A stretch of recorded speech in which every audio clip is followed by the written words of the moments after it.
ازاي تخليها تسمع كلامك، وازاي تخليها تعمل اللي انت عايزها تعمله. السؤال ده انا بتسأله كتير وبطرق مختلفة. وانا ازاي اخليها ما تحطش الصورة دي، ازاي اخليها ما تحطش صورها اصلا، او ازاي اخليها ما تلبسش الطقم ده، ازاي اخليها تعدل حجابها، او انا ازاي اخليها ما تكلمش اصحابها الولاد، ازاي اخليها ما تكلمش البست اللي هي عارفاها من الحضانة. الكلام ده كله هجاوب عليه النهاردة، وهقول لك الطرق اللي انا بستخدمها اللي بتخليها تعمل اللي انا عايزه، وبقى من غير خناقات، من غير شد، من غير تعب اعصاب. انا ما بحبش الكلام ده. انا لو داخل علاقه انا داخل انبسط، انا داخل اقضي وقت حلو، حتى لو متجوز. يعني انا هتجوز عشان انبسط مش عشان اعيش في نكد. يلا بينا نبدا. اول حاجه انت لازم تفهمها هي ان احنا كرجاله طريقه تفكيرنا مختلفه عن البنات، علشان احنا جنسين مختلفين. احنا بنفكر بطريقه معينه علشان احنا عندنا جينات معينة ودي ان ايه معين، مادة وراثية لينا احنا غير المادة الوراثية بتاعتهم. فاحنا بنفكر بالمنطق. انا بالنسبة لي 1+1=2. لو عايز نعمل حاجة اقنعني بالمنطق. انا ممكن اكون حاجة مش حاببها بس منطقيا هي صح فهعملها علشان انا مقتنع بالمنطق بتاعها. انما البنت هي لو عايزة تخلي 1+1=7 هتعملها علشان هي ما بتفكرش بالمنطق، هي بتفكر بمشاعرها.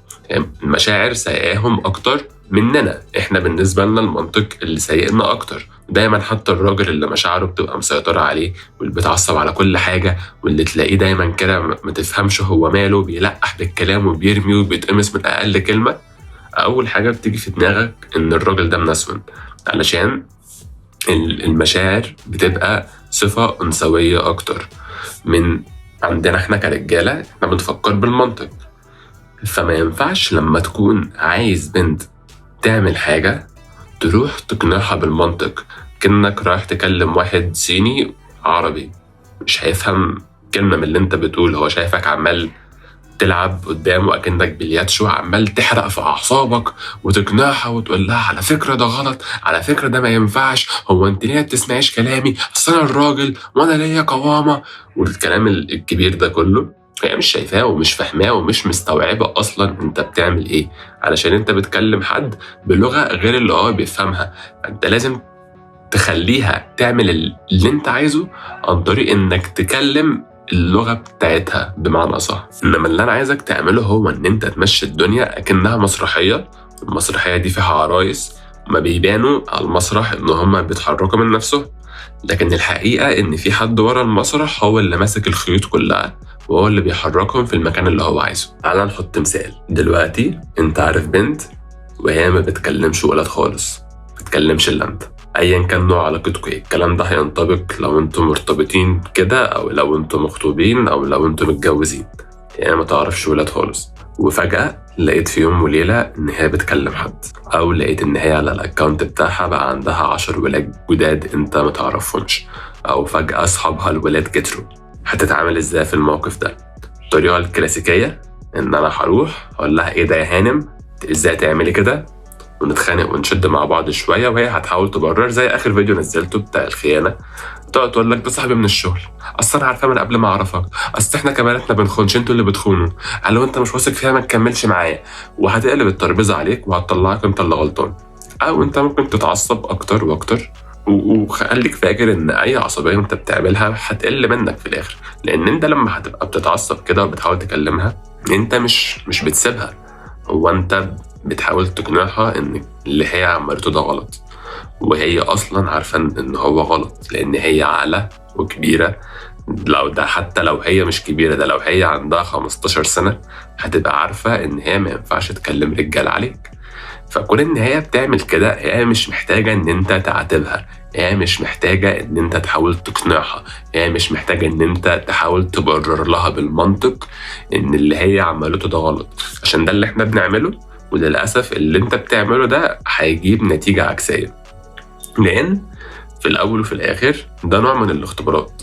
هي عايزة تشوف انت راجل ولا لأ، هتاخد موقف ولا لأ، لأن انت بتتكلم على بنت كانت ما بتكلمش حد وفجأة بقت تكلم حد. انا بقولكش على بنت هي كانت عارفة رجالة وانت عرفتها وبعدين انت عايز تخليها ما تعرفش الا انت. ده حاجة انت مش محتاج ان انت تتعلم تعملها اصلا، لان انت مهما حاولت مش هتاخد فتاة ليل وتخليها زوجة مهما حصل. فنقي البنت الصح. انا عامل فيديو عن ال 22 علامة اللي انت لو شفتهم في بنت تعرف ان هي زوجة صالحة. انت ممكن تلاقي البنت دي وتشوف ان هي ماتيريال، خلاص انا لا ممكن اتجوزها في يوم ودي احسن بنت انا عرفتها، وهتختبرك. انا بديك مثال ان هي عرفت رجاله، ده مثال، بس نفس المبدا هتطبقه على باقي الحاجات. لو لقيتها مثلا في يوم بتعلي صوتها عليك، ودايما في كل نقاش بقت تعلي صوتها عليك وده بقى العادي بتاعها، ازاي هتغيرها؟ ازاي هتخليها تحترمك؟ ده مش هيجي بان انت تروح تقول لها ما تعليش صوتك عليا عشان انا زعلان منك، علشان احنا المفروض نبقى بنحترم بعض، وانا بعاتبك علشان انا خايف على اللي بينا. ما بتجيش كده. نفس الكلام مع صحاب الولاد، ونفس الكلام مع الامثله التانية اللي انا هقول لك عليها. خلينا حاطين قاعده كده ان انت مش هتقلب فتاه ليل لزوجة. فتعال نكمل المثال بتاعنا. وانا قلت لك الطريقه الغلط اللي انت ممكن تتعامل بيها، وازاي هي هتلف الترابيزه هتطلعك انت الغلطان. انما الطريقه الصح هي ان رقم 1 ده خط احمر، وخط احمر معروف وبديهي، مش محتاج ان انت تعرفه لها ان هو ده ما ينفعش. فهي دست على الخط الاحمر ده، خلاص انت عملت حاجه، اتحملي بقى نتيجه افعالك اللي هي هتكون رقم 1. انت ممكن لو علاقتكوا هنا، انت ممكن تخليها هنا. لو احنا مرتبطين، احنا المفروض محدش بيكلم حد غير التاني، بس انت ما بتعمليش كده، انا اللي يخليني ابقى مرتبط بيكي؟ خلاص انت بتكلمي ناس، انا هكلم ناس. احنا علاقتنا كانت هنا، هننزلها هنا. واضح ان انت ما تستاهليش النسخه اللي في اي بي بتاعتي. لو انت عايزه النسخه اللي في اي بي بتاعتي تعامليني معامله الفي اي بي، انما ما تعاملنيش زي ما بتعاملي اي حد، زي ما بتعاملي اي ولد انت لسه عارفاه، وتستني ان انا اعاملك معامله مميزه. الحركه دي بتجنن البنت، بتخليها تفكر هو ازاي يقدر يعمل معايا كده؟ هو مش بيقول لي هو انت احسن حاجه في حياتي، هو انا ما اقدرش اعيش من غيرك؟ طب ازاي بقى بيقول الكلام ده؟ لا ده كده في حاجه غلط، ده كده ممكن يضيع من ايدي، لا ده انا كده احافظ عليه. طب ممكن تقول لي انا ما ينفعش اخد المخاطره دي، يعني انا متجوزها دلوقتي او احنا مخطوبين وخلاص احنا جبنا كل حاجه وانا مش عايز اسيبها، انا بحبها وعايز اكمل معاها. اقول لك ماشي، في طريقه انت تقدر تستخدمها برضو، وهي وانا قلتها في فيديو اللي هو ما ينفعش يبقى عندها صحاب ولاد، وعرفتك ليه. قلت لك ان بدل ما انت اللي قلقان هي بتعرف مين وهي بتكلم مين وهي بتصاحب مين من وراك وتفتش موبايلها، وانت اللي بتعمل كل المجهود ده، وطبعا اكيد ده جاي على حساب حياتك. لا، انا عايزك انت اللي تعرف بنات، انت اللي تكلم دي وتكلم دي وتكلم دي، وتخليها هي اللي تشك فيك. في الاغلب هتلاقيها جايه تقول لك كل بقى قمصة وأكنها بص هي الملاك اللي بجناحات، ولو هي قربت منك شوية الجناحات هتخش في وشك. تيجي تقول لك هو أنت بتكلم البنت دي ليه؟ هو إحنا مش مرتبطين؟ هو إحنا مش مخطوبين؟ تقول لها عادي، أنا شايفك بتكلمي زياد فكلمت سلمى. تقول لك لا على فكرة ده زياد ده صاحبي من زمان. خلاص سلمى أنا وهي أصحاب من زمان. لا على فكرة زياد ده أنا وهو مفيش بيننا حاجة. خلاص أنا وسلمى مفيش بيننا حاجة. متضايقة من سلمى ليه؟ لا ما ينفعش تكلمها عشان إحنا مرتبطين سوا. خلاص لما تسيبي زياد بقى هبقى افكر اشوف هسيب سلمى ولا مش هسيبها، ولا على حسب بقى اشوف انا هعمل ايه. كل واحد حر. الحركه دي هتخليها هي اللي تبقى عايزه ترجعك زي الاول، هي حاسه ان انت بتضيع من ايديها، والاسوأ ان هي حاسه ان في بنت تانية هتاخدك منها. والبنات كائنات تنافسيه بالظبط، عاملين زي القطط كده في الحته دي. يعني انت لما بتشوف قطه متربيه في بيت، ده ما بيكونش طبيعة القطة نفسها. القطة بتكون واخدة حقن إن هي تشيل الهرمونات اللي عندها وتشيل الحاجات اللي بتخليها تنافسية. إنما لو أنت جبت قطط بقى، قطط بطبيعتهم مش واخدين أي حقن، مش واخدين أي حاجة، هتلاقيهم بيهينوا بعض حرفيا، ما بيحبوش الخير لبعض. لو قطة شافت قطة بتاكل ممكن تروح تضربها وتزقها وتاخد الاكل بتاعها وتجري، وحتى لو هي مش جعانه هي ممكن تكون لسه واكله، بس هي ما تحبش تشوف ان قطه غيرها بتاكل. فالبنت لو شافت بنت تانية بتاخدك منها هتحس اللي هو ازاي انا يحصل معايا كده؟ هتعمل ايه؟ هتحاول ترجعك تحبها، وعشان ترجعك تحبها هتبطل تكلم الولاد اللي غيرك. دي طريقه تانية انت ممكن تعمل بيها كده. انا عن نفسي افضل ايه؟ انا افضل ان انا احط خط احمر. عارف ان هو صعب، وعارف ان هي حاجه مش سهله وحاجه ممكن تجيب وجع قلب، بس معلش انا اولويه. عشان اسهل الموضوع على نفسي دايما حياتي مشغوله، دايما عندي حاجات بعملها. البنت مش هي كل حاجه في حياتي. ما معلش، لو البنت هي الحاجه اللي انا عايش عشانها، طب ما انا هبعد ازاي؟ ما انا كده هحس ان حياتي ملهاش لازمه. وده السبب اللي انت بتلاقي ناس كتير بتخش في اكتئاب بسببه. حتى لو هو مرتبط تلاقيه حاسس ان هو مش مبسوط، بس عنده دوبامين في نفس الوقت. اللي هو انا حاسس ان حياتي المفروض ابقى بعمل فيها حاجه اكتر من كده، بس في نفس الوقت انا مبسوط كده، انا عايش عشانها. اللي هو بتصبر نفسك من الاخر. فلو انت ما بتعملش حاجه في حياتك والبنت راحت منك، ولا هتبقى مبسوط بنفسك ولا هتبقى مبسوط بالحاجه اللي كانت بتخليك مبسوط. فهتعرف تبعد ازاي؟ بالتالي هتخليها تدوس على وشك، لان حياتك وسعادتك متعلقه كلها على وجودها هي. فحرفيا انت بقيت عبد قصادها. ودايما لما تبقى عبد البنت، عشان في ناس بتقول لك كن لها عبدا تكن لك أمة. لا، انت لو كنت لها عبدا هتعاملك ان هي الملكة وان انت المفروض تخدم عليها. نفس الكلام على مثال مثلا ان انا عايزها تشيل صورها.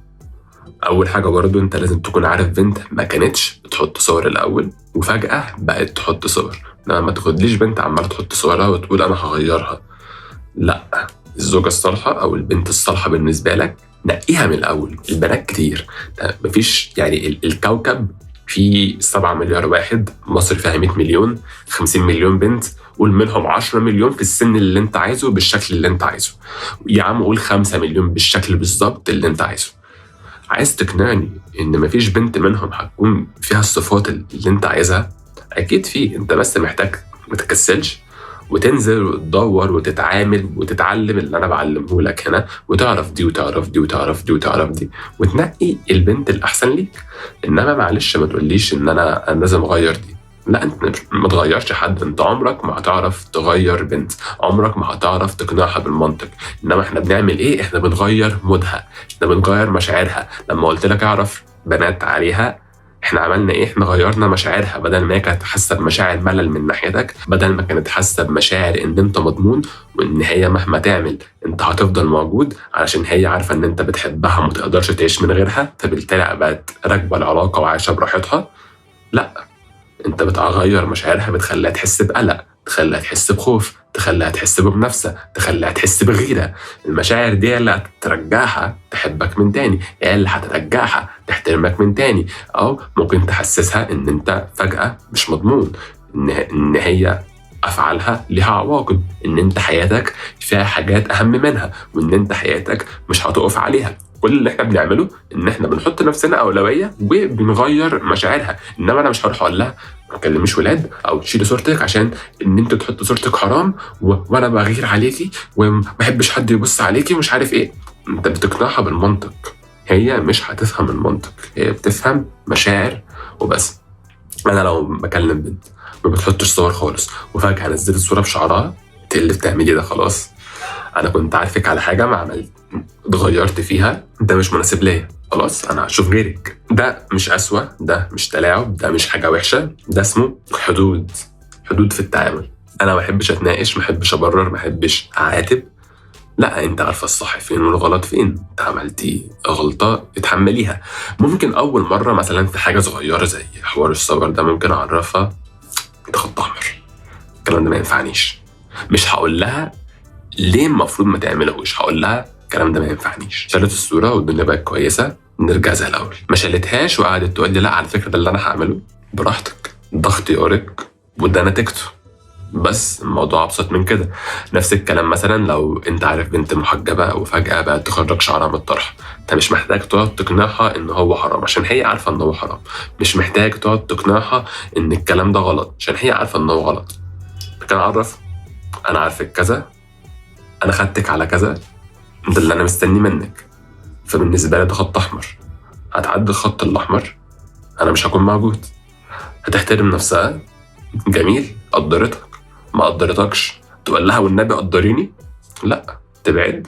وصدقني صدقني لما تبعد ده بيوصل لها ان انت عندك حياه، ان انت شخص ناجح، ان انت من الاخر كده حياتك مش واقفه عليها. هتتشد لك عشان هتحس ان انت راجل.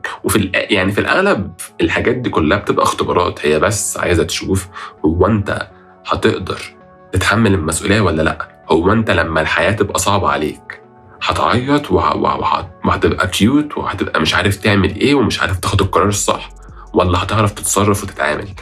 ده اللي بيخليها تطمن معاك، ده اللي بيحسسها بالامان. لان الامان مش ان انت هتكون موجود طول الوقت، الامان هو ان هي حاسه ان هي مع راجل يقدر يحميها ويحمي عيالها. ولما هي بتختبرك هي عارفه من جواها، مش شرط تكون واعيه بده، بس داخليا او في اللاوعي هي عارفه ان هي لما بتختبرك ده اصعب اختبار عشان انت بتحبها. واحنا كرجاله بنحاول دايما نخلي ان احنا ندوس على حدودنا علشان اللي بينا، لكن لا، لو انت قدرت تقف قصادها اللي بيترجم جوه دماغها ده هيقدر يقف قصاد اي حد. خلاص ده انا احس بالامان معاه، ده انا اديله نفسي وانا بطمنه. وده ليه اصول في العرب زمان، وهتلاقي في كل الحضارات هتلاقي ان زمان هي لازم تختبر الراجل. فالعاده دي موجوده في البشر من آلاف السنين، من أول ما البشرية اتعملت.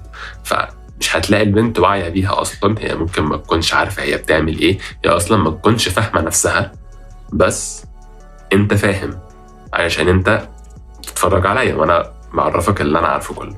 طب تقولي أنا دلوقتي عارف الصح منك، بفتح التلفزيون بلاقي العكس، بلاقي العصابة، بلاقي الافلام، بلاقي مسلسلات، بلاقي برامج، بلاقي كل حاجه بتقول لي ان العكس هو الصح. طب ايه؟ فايه الحل؟ الحل كله ان انت تخش الجروب بتاعنا. انا عامل جروب على الفيسبوك، الجروب ده في الناس اللي بتتفرج على القناه هنا، هتلاقي المجتمع كله في ظهرك، هتلاقي ناس زيك، هتلاقي ناس بتفكر بطريقتك. لما يكون عندك مشكله انت ممكن تحكيها، واحنا هنقف جنبك وهنساعدك وهنقول لك الكلام الصح، مش كلام الميديا، مش كلام المسلسلات، مش الكلام اللي ورا اجنده، مش كلام الناس اللي معمول لها غسيل مخ. عشان خلي بالك الاسوأ من اللي بيعمل غسيل مخ هو اللي معمول له غسيل مخ وفاكر ان ده صح. فهتلاقي ناس شبهك. لما تخش الجروب اللي تحت ده هتلاقي اللينك بتاعه تحت، واعمل لايك وسبسكرايب وشغل الجرس علشان لما انزل فيديو جديد يوصل لك اول باول. ما تنساش تكتب لي كومنت وتعرفني ايه رايك في الفيديو، تعرفني اللي انت شايفه متفق معاه، اللي انت مش متفق معاه، عندك اقتراحات تكلم معايا، هتلاقيني في الكومنتات تحت.